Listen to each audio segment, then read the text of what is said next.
New Cancer Center coming to Wisconsin. Brutal shooting in Canada's capital. I'm Hannah Schutzkis. And I'm Douglas Hardy. Welcome to your Public Eye News.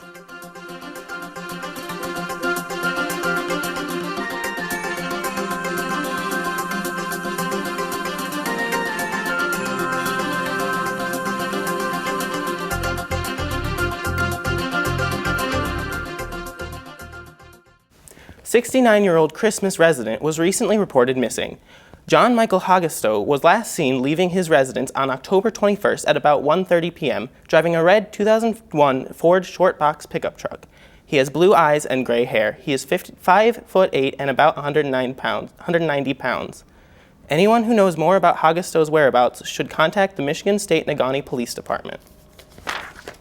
St. Michael Parish in Marquette will be receiving a new pastor. Bishop John F. Doeffler has appointed the current pastor, Father Larry Van Dam, to serve as Episcopal vicar for the clergy. This means that Father Van Dam will be, quote, pastor to the pastors, end quote. However, this leaves little time for his current responsibilities and is therefore no longer going to be pastor. Starting November 1st, he will start performing the vicar duties. The defense has filed several motions in the trial of an Upper Peninsula woman who has been jailed in Illinois on murder charges. Jacqueline Greco was arrested in 2013 after being found guilty of the 1979 murder of her husband, who was killed during a home invasion. Police allege Greco planned the murder and used the invasion as a means to seem innocent. In May, the jury found her guilty of 5 counts of first-degree murder. Greco's lawyer has filed motions to dismiss at least 3 charges filed against her because of a violation of due process. The lawyer claims that the jury was misled by the prosecution. Child abuse charges are being brought to former African tennis player Jean-Claude Toviov in Detroit, just days after a federal judge declined to charge him with fraud and immigration crimes. Toviov is being charged with 3 counts of first-degree child abuse, which means he could face life in prison.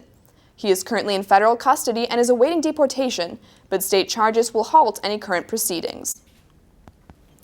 On November 21, 2013, in Big Rapids, Michigan, Duncan Willis assaulted several women. Judge Ronald Nichols sentenced Willis to a life sentence with an additional 202 years. The prosecutor, Peter Jakalev, said, quote, Mr. Willis personifies evil, end quote, and praised the judge for making sure that Willis will never again see life as a free man. The women he sexually assaulted have stood against his terror in court.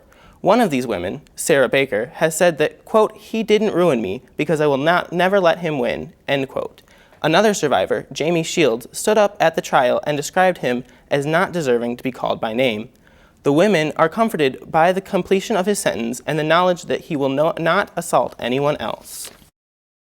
Appleton, Wisconsin is going to receive a new cancer center.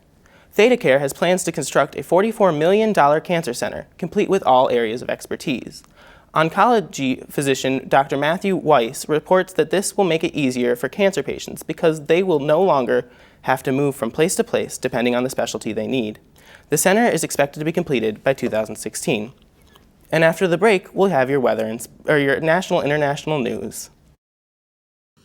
This week on Media Meet, voters in Michigan's midterm elections will decide a contest between 2-term Republican 1st District Congressman Dan Benishek of Crystal Falls and a retired Army general and former Kalkaska County Sheriff. I'm Bill Hart. We'll meet Democrat Jerry Cannon of Fife Lake this week on WNMU's Media Meet.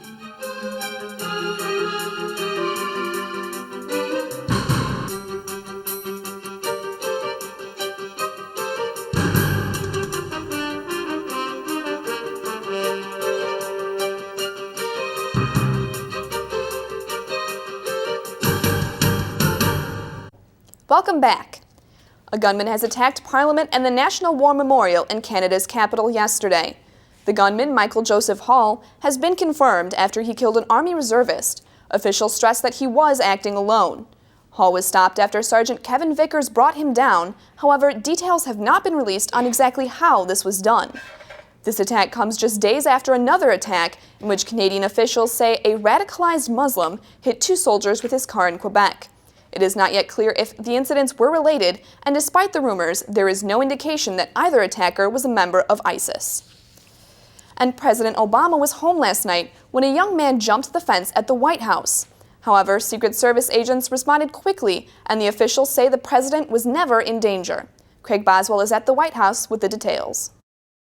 At 7:15 Wednesday night, a 23-year-old Maryland man made it over the White House fence, but he didn't get very far. Secret Service agents and their dogs quickly took the intruder to the ground.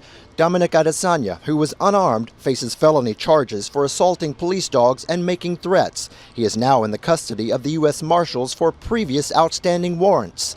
The dogs, Hurricane and Jordan, went to the vet for minor bruising and were cleared to return to duty. What the Secret Service got right was the deployment of manpower, its layers of defense, and in this case, the dogs to actually prevent the fence jumper from getting too close to the White House and certainly not having to use lethal force. Last month, 42-year-old Army veteran Omar Gonzalez made it into the White House, past a guard and the staircase leading to the first family's private residence before he was stopped.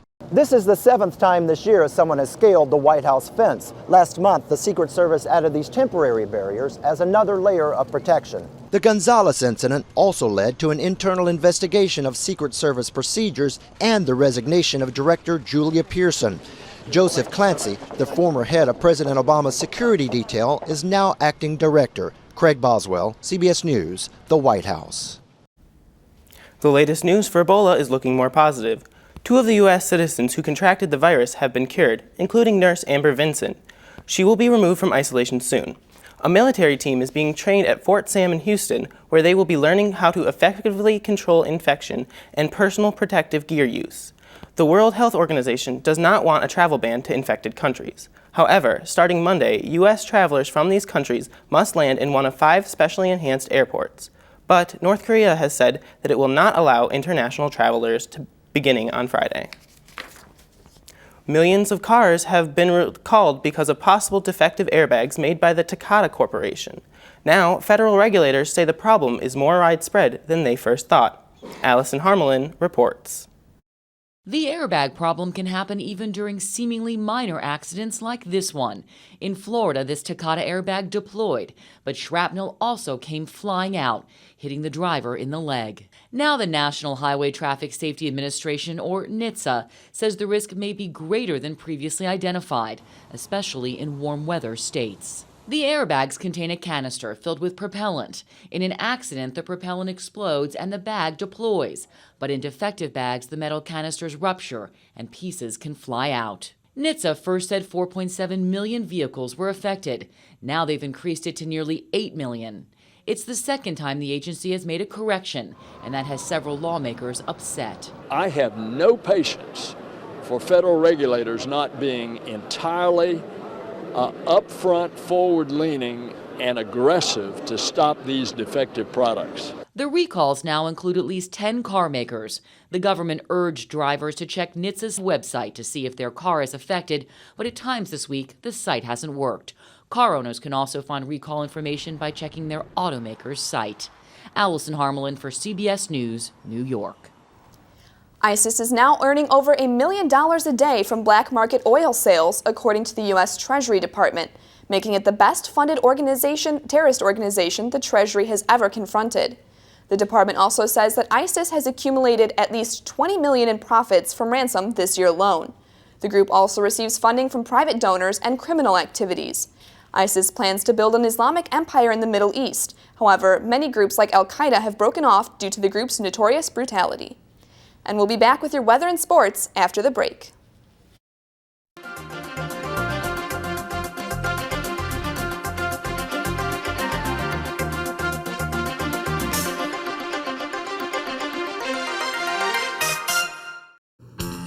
Hi, I'm Gigi Gordon, host of High School Bowl. We started with 40 teams this season and we're down to just 2. Please put Saturday night on your schedule and tune in to see the final game, which will be between the Houghton Gremlins and the Sault Ste. Marie Blue Devils. Please join us for High School Bowl this week.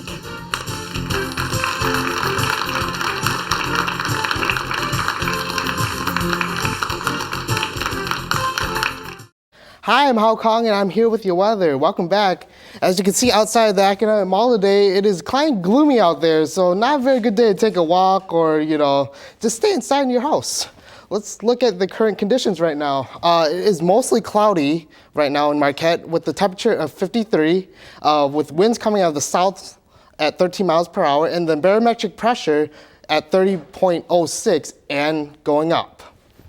Tonight, we're going to have showers, low of 43, with winds coming out of the southwest at 8 miles per hour. Tomorrow, we're going to have partly cloudy skies with the high of 63, and winds coming the south-southwest at 11 miles per hour.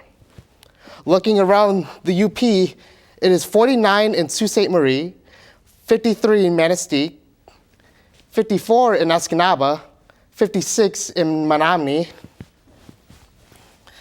46 in Iron Mountain, 47 in Ironwood, 47 in Houghton, and back here in Marquette, we are at 52 degrees. Looking ahead, on Saturday, we will have a high of 53 with a low of 43 with sunny skies. Sunday, we will have a high of 49 and a low of 37 and sunny skies. Monday, we'll have a high of 49 and a low of 46 with showers. So definitely looking like a great weekend to do stuff, but I hear that the North Carolina Tar Heels are looking down, actually. They're looking way down right now, Hal.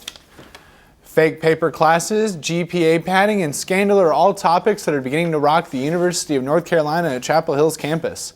Kenneth Weinstein authored the paper based on the 8-month-long investigation into the academic fraud which has been brought to light in the recent years.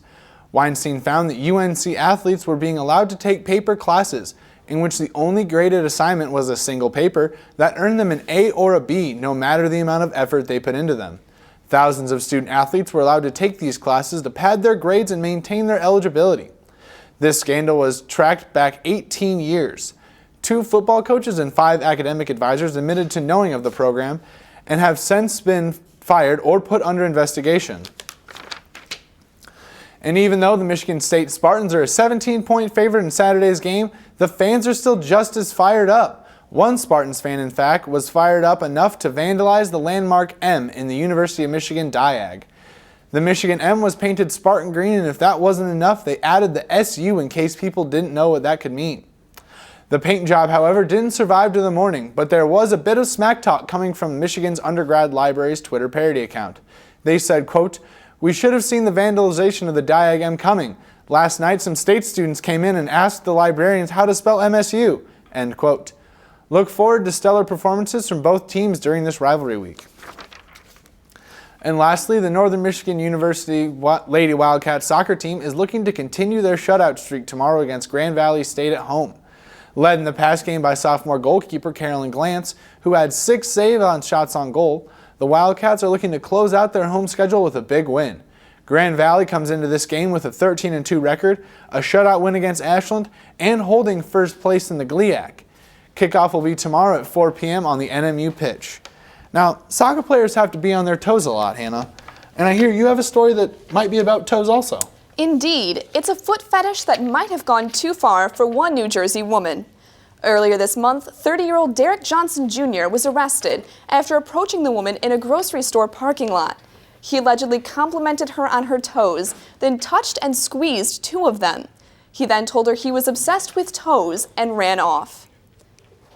So, what do you guys think? That is quite an interesting obsession to have. That is one creepy guy. I'd be very concerned if that were my obsession. Yeah, not wearing open-toed shoes, that's for sure. Concerned if that were my toes. Yeah, that's quite a trip to the grocery store. Well, that's all the time we have for you here tonight at Penn. Be sure to tune in again tomorrow.